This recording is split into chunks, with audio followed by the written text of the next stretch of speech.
जय श्री कृष्णा दोस्तों। हर हर महादेव। कैसे हैं आप सब? स्वस्थ और सुरक्षित होंगे।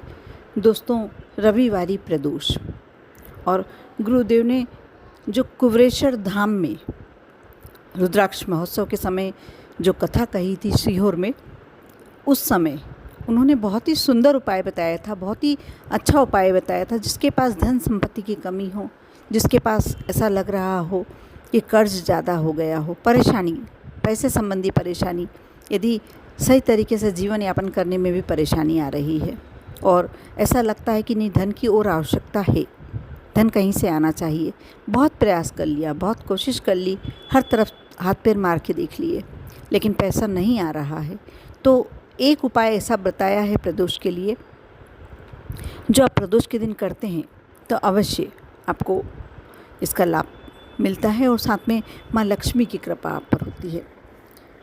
साथ में प्रदोष रविवारी जो प्रदोष पड़ रहा है, ये रविवारी प्रदोष का ही करने का है और आप सुबह भी कर सकते हैं, प्रदोष काल में भी कर सकते हैं। लेकिन कहते हैं कि प्रदोष काल, जो प्रदोष के उपाय होते हैं या प्रदोष में पूजन होती है, वो यदि प्रदोष काल में की जाए, प्रदोष के दिन करने वाली पूजन यदि प्रदोष काल में की जाए, तो उस समय भोलेनाथ और माँ पार्वती शिवलिंग में विद्यमान होते हैं, विराजमान होते हैं और हर व्यक्ति की जो भी मनोकामना होती है तुरंत पूरी होती है, शीघ्र पूरी होती है। इसलिए आप प्रदोष काल में भी कर सकते हैं और यदि किसी कारण से आपको उस समय नहीं कर पा रहे हैं तो आप सुबह की समय कर सकते हैं। अब कौन करे तो आपको इसका फ़ायदा मिलेगा। घर की, सबसे पहले तो मैं ये बता दूं कि घर का जो मुख्य व्यक्ति है, चाहे वो नारी हो या पुरुष हो, कोई भी कर सकता है। लेकिन यदि दोनों में कोई परेशानी चल रही है, यदि समय नहीं, तो परिवार का कोई भी सदस्य इस उपाय को कर सकता है। ये बहुत ही सुंदर उपाय है।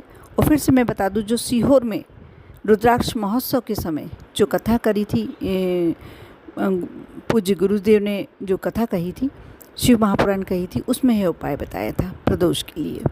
आपको करना ये है कि कुछ सामग्रियां ऐसी हैं कि जो आप मंदिर लेके जाएंगे। एक दीपक, गोल बाती का ही दीपक लेके जाना है, इस बात का विशेष ध्यान रखें। और उसमें घी, आप यदि माने तो थोड़ा सा गाय का घी लाकर रख लीजिए, क्योंकि और उसको अलग उठा के रख दीजिए कि आपको पूजन में ही यूज़ करना है, पूजन में ही उपयोग में लेना है।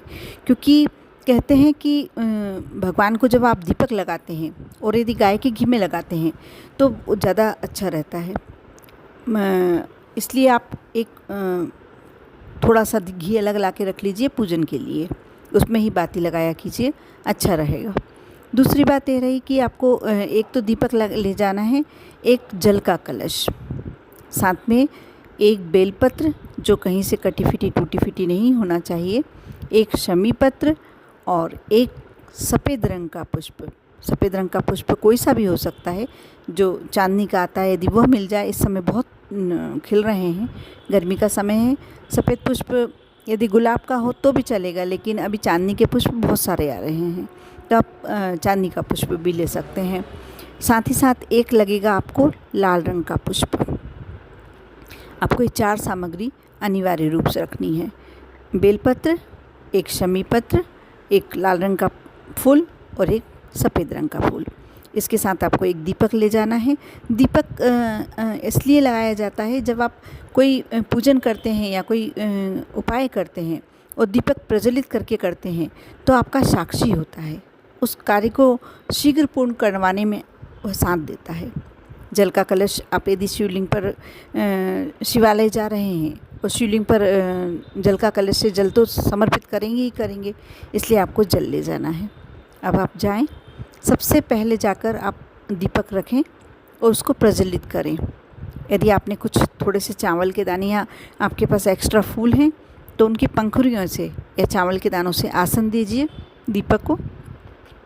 अब आपको जो जल का कलश ले गए हैं, जल के कलश को दोनों हाथों से पकड़कर उत्तर दिशा की तरफ डायरेक्शन में खड़े होकर और बिल्कुल धीरे धीरे, आप एक बात का और ध्यान रखें, जब भी आप शिवलिंग पर जल समर्पित करते हैं तो बिल्कुल धीरे धीरे चढ़ाइए। एकदम ऐसा नहीं कि ले गए और कूड़ दिया, नहीं, बिल्कुल नहीं। आप जितना धीरे चढ़ाएंगे और जितना उसकी धारा को ध्यान से देखेंगे, उतना ही आपके लिए अच्छा परिणाम मिलने वाला है। आप धीरे धीरे उस कलश से जल समर्पित कीजिए। उसके बाद आप जो अशोक सुंदरी वाले स्थान पर आएंगे, वहाँ सबसे पहले आप बेलपत्र चढ़ाएंगे।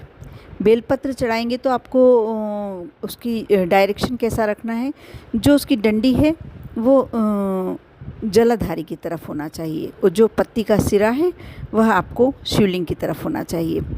आपने बेलपत्र चढ़ा दिया, उस समय आपको कांता भगवान या कांतेश्वर ये मन में मनी मन स्मरण करें और चढ़ा दें।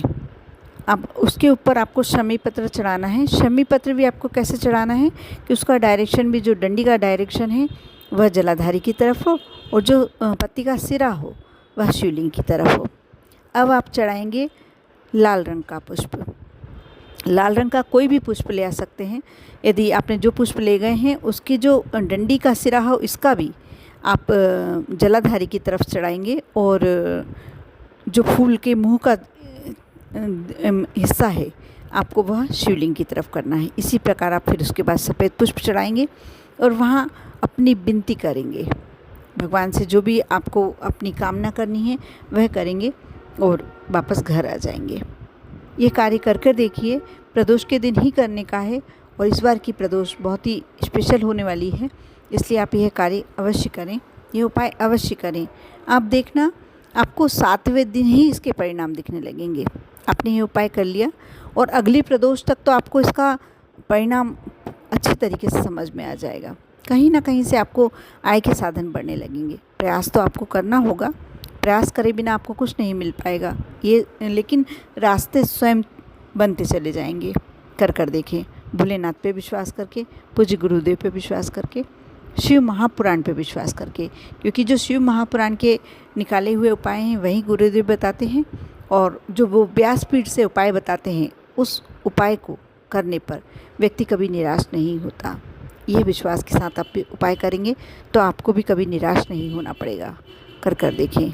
ओम नमः शिवाय।